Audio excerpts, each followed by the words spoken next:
Yes, അങ്ങനെ ഒരു thank you post എപ്പോൾ വേണമെങ്കിലും വരാനുള്ള സാധ്യതകളാണ് ഇപ്പോൾ പുറത്തേക്ക് വരുന്നത്. സോ എന്തായാലും നിങ്ങൾക്ക് എല്ലാവർക്കും അറിയാവുന്ന ഒരു കാര്യമായിരുന്നായിരിക്കും, നേരത്തെ കേരള ബ്ലാസ്റ്റേഴ്സ് മാനേജ്മെൻറ്റ് അഡ്രിയൽ ലൂണയോട് അറിയിച്ചിട്ടുണ്ടായിരുന്നു എന്ന രീതിയിൽ. അതായത് അദ്ദേഹം വേറെ ക്ലബ്ബ് നോക്കിക്കോ, ഇനി ഇവിടെ എന്താ പറയുക, അദ്ദേഹത്തിൻ്റെ ആവശ്യമില്ല എന്ന് ബ്ലാസ്റ്റേഴ്സ് മാനേജ്മെൻറ്റ് പറഞ്ഞ കാര്യം നിങ്ങളെല്ലാം അറിഞ്ഞാണ്. സോ എന്തായാലും ഇങ്ങനെയൊരു അനൗൺസ്മെൻറ്റ് എപ്പോൾ വേണമെങ്കിലും ഉണ്ടാകാം. നിങ്ങൾ മുമ്പേ തമ്നയിൽ കണ്ടില്ലേ?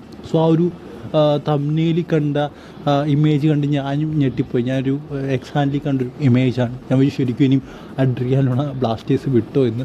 സോ അദ്ദേഹം പോകുമ്പോഴുള്ള ആരാധകരുടെ ഒരു അവസ്ഥ, അതാണ് ഞാനിപ്പോൾ ആലോചിക്കുന്നത്. കാരണം പലരും അഡ്രിയൽ ലൂണയെ അത്രത്തോളം സ്നേഹിക്കുന്നുണ്ട് എന്ന് തന്നെ പറയണം. ഒരിക്കലും പറയില്ല അഡ്രിയൽ ലൂണയെ കണ്ടാണ് കേരള ബ്ലാസ്റ്റേഴ്സിന് ആരാധകർ കൂടിയത്, അല്ലെങ്കിൽ അഡ്രിയൽ ലൂണ കാരണമാണ് കേരള ബ്ലാസ്റ്റേഴ്സ് ആരാധകർ അദ്ദേഹത്തെ പിന്തുടർന്നാണ് വന്നത്. അങ്ങനെയൊന്നുമില്ല.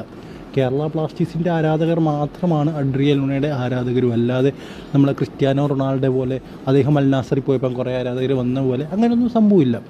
കേരള ബ്ലാസ്റ്റേഴ്സ് എന്നൊരു ക്ലബ്ബ് ഉള്ളത് കൊണ്ട് മാത്രമാണ് അഡ്രിയൽ ലൂണയ്ക്ക് കേരള ബ്ലാസ്റ്റേഴ്സ് അല്ലെങ്കിൽ കേരളത്തിൽ നിന്ന് ഇത്രയും ആരാധകരുണ്ടായതെന്ന് തന്നെ പറയണം.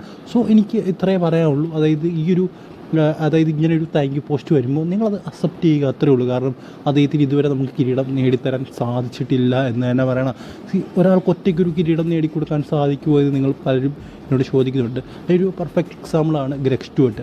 അദ്ദേഹം ജംഷഡ്പൂരിൽ കളിച്ച സമയത്ത് അദ്ദേഹത്തിന് വലിയ രീതിയിലുള്ള അത്ര വലിയ സപ്പോർട്ടൊന്നും ഇല്ല എന്ന് തന്നെ പറയണം. സോ ആ ഒരു ടീമിനെ അദ്ദേഹം ഒറ്റയ്ക്ക് കിരീടം പഠിപ്പിച്ചു എന്ന് തന്നെ ഞാൻ വേണമെങ്കിൽ പറയും.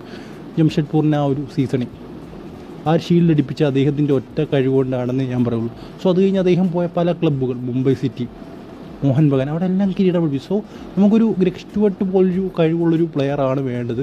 സോ അഡ്രിയൽ ലൂണയും ഒട്ടും പുറകിലേക്ക് നിൽക്കുന്നൊരു പ്ലെയറല്ല. ബട്ട് കുറച്ചുകൂടെ അപ്ഗ്രേഡ് വേണം നമുക്ക് ആ ഒരു ക്രിയേറ്റീവ് പോസ്റ്റിൽ എന്ന് തന്നെയാണ് ഞാൻ വിശ്വസിക്കുന്നത്. സോ നിങ്ങളുടെ അഭിപ്രായം കമൻറ്റ് ബോക്സിൽ പറയുക. സോ എന്തായാലും അത് അക്സെപ്റ്റ് ചെയ്യുക. ഒരു പോസ്റ്റ് വന്നാൽ, താങ്ക് യു പോസ്റ്റ് വന്നാൽ അക്സെപ്റ്റ് ചെയ്യുക, മൂവ് ചെയ്യുക, അത്രേ എനിക്ക് പറയാനുള്ളൂ.